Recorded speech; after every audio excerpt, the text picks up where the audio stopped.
subscribers to Meals with Michael. So it has been cold. When Poxitani filled, saw his shadow, went back into his hole, did not realize how cold these last weeks of winter would actually be. It's been cold, it's been rainy, depending where you are, it's been snowy, and all of that means comfort food for dinners, and soup is a comfort food. So today I am making a Tuscan style, I'm going to use that as a phrase, Tuscan style soup off of this. It is an actual vegetarian soup. You can make it vegan by leaving off the cheese or using vegan cheese at the end, but for the most part it is vegetarian because of the cheese addition. So what makes it Tuscan style? Well, it doesn't have the crusty bread, it doesn't have a few other things that an actual Tuscan soup really has if you look up those recipes, but it has the zucchini, the cannellini beans, cannellini? White beans, any of those. Would too. It has the right type of flavors that go into it. So it's really simple. It does take a while to prep all your stuff and vegetables and everything. So if you're doing this on a weeknight, maybe it's a recommendation you prep in the morning, store everything in the refrigerator. Then when you come home at night, you can just like throw it all together and have soup going for that.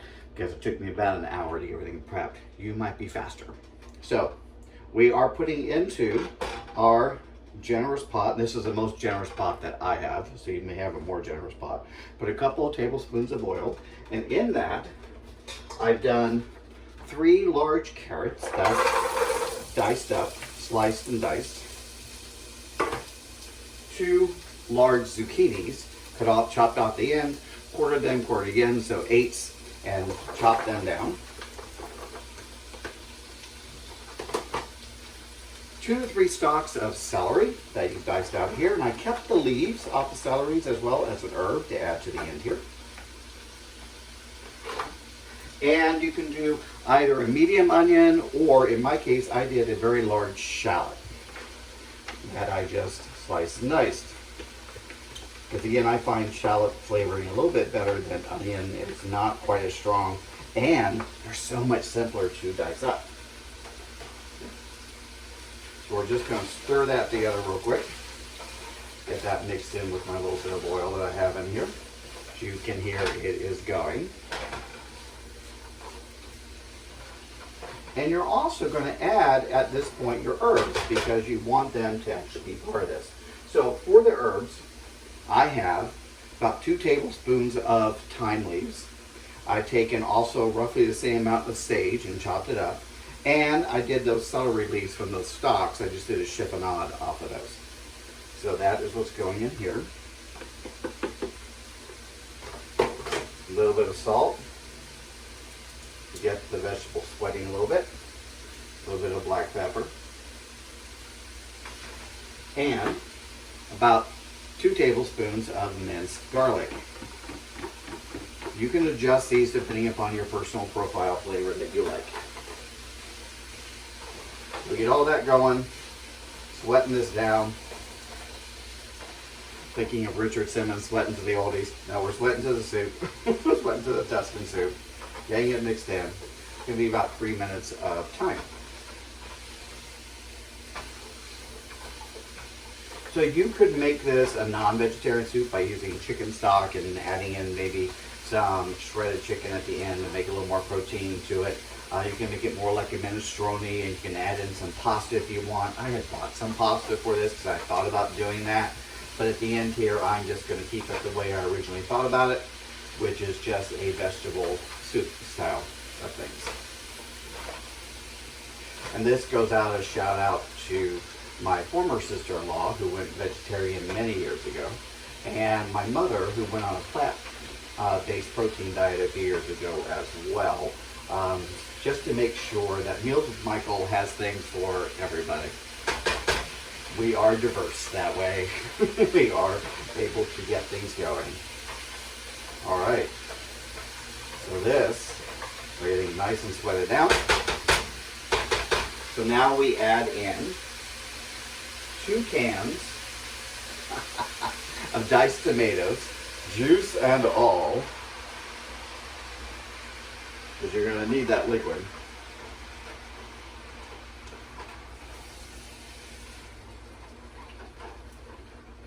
Calms down the sound, of course. keeping it on medium-high heat. Mix that together a little bit.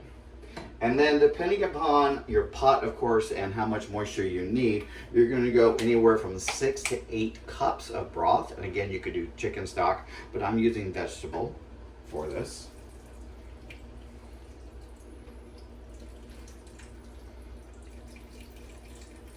We just watch it come out slowly.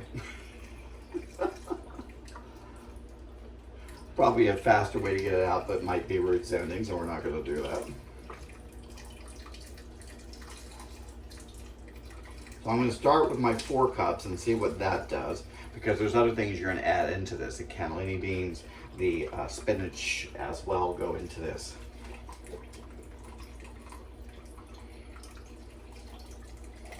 So I want to make sure I have enough room in my pot for everything. And that's why I didn't pour it out into a measuring cup before. These boxes are 32 ounces, 8 ounces in a cup, 4 cups. So you kind of get an idea of what you're doing there. Give that a quick stir.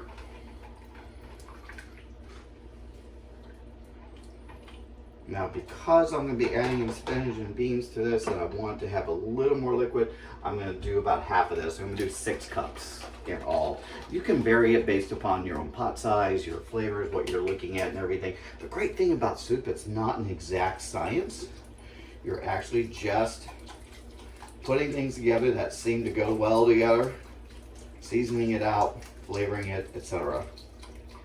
So that's a little over half. It's about 2/3, but it'll work. Okay. Oh yeah, definitely. I don't want it to be too watery from things. So you're going to bring this to a boil. We're going to turn out that heat, and you're going to let it boil for about 5 to 10 minutes.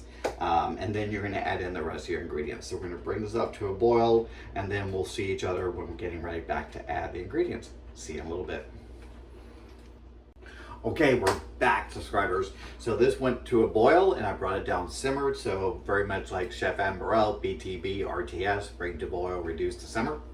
And we've let go for about 5 or 6 minutes under the simmering side of things. And now we're ready to add in our last parts. Our last parts are 2 cans of cannellini beans. So they're also known as white beans, but most likely cannellini beans.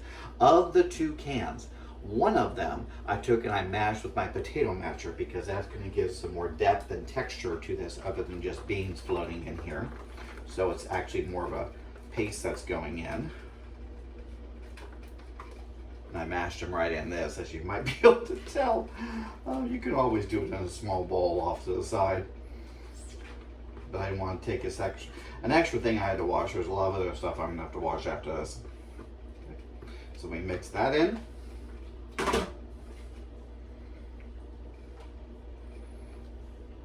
And then we add about 2 to 3 cups of spinach, baby spinach, just as it begins to wilt.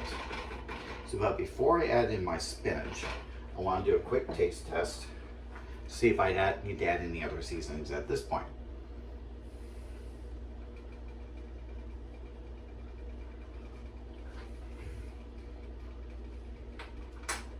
That's perfect.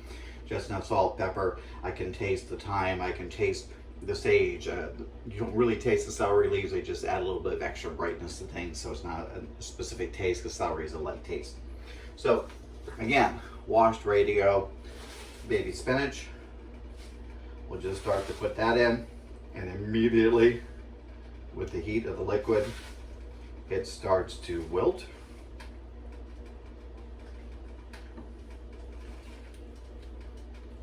Help it along a little bit. Awesome. Continue on that.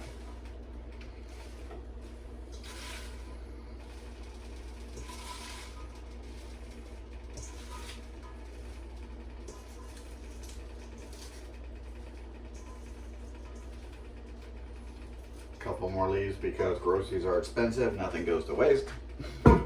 That's the great thing about soup too, right? So if you would just have some leftover vegetables and everything you want to make a vegetable soup out of it, you can do that, and that makes it last longer and makes your food budget last longer as well. So I think that's a great thing.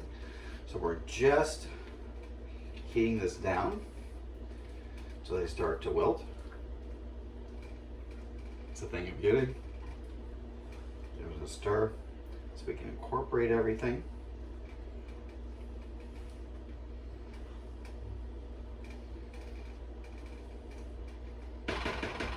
Very nice.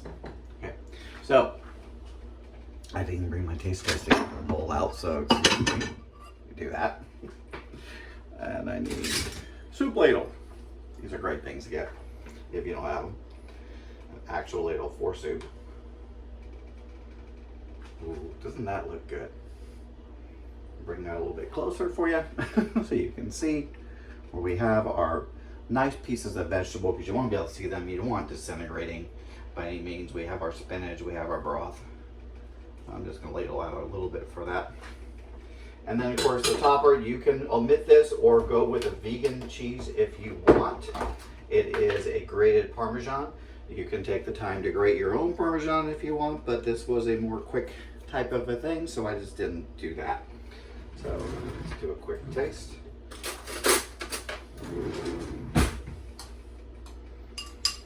Ooh, that is hot. So we'll give it a moment.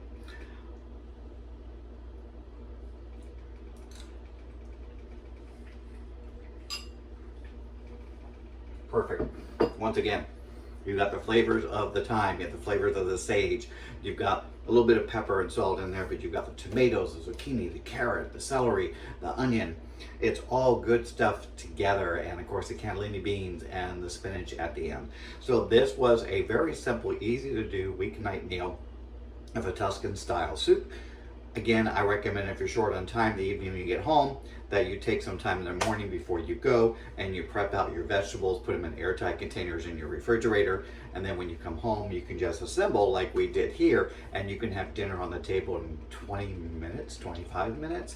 You can also serve this with some crusty bread if you want to do so. This could be a starter, could be a meal by itself. If you add some chicken to it, like some rotisserie chicken that you've shredded, it makes it heartier. You can add more of a minestrone style and add some pasta.